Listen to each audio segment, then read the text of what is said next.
yung mga Rhode Island natin. Yun yung parents. Ano? Tapos ito yung first batch. Yung malaki na pala ito. Matured na. Pagka isang araw mag-ano na to, magbe-breed na to. Ayan. Hindi kasi pwedeng pagsamahin sa kulungan eh. Ito arpit yung ano natin. Isa. Ayan.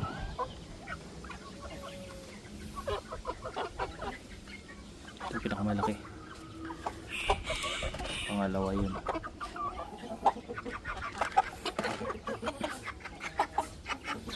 Ayan sila. Ayan, tapos may nadimlim tayong isa dyan. Ito yung tandang natin. Tapos yung mga sisiw natin.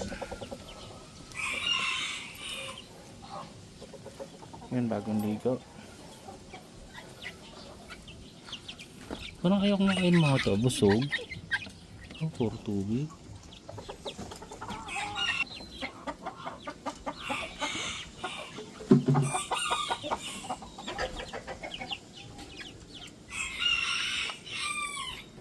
Sikip na sa kulungan.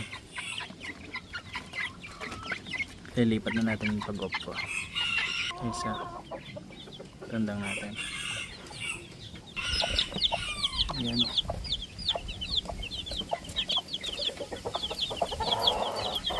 Ito yung claret. Hindi.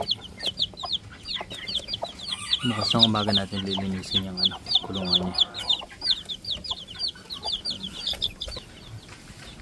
Bagong ligo. Yun yung gal. Hindi na rin. Kasi isa.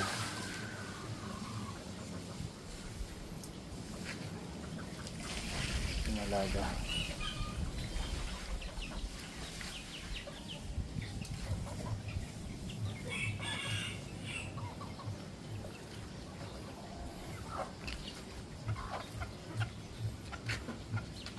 Oops.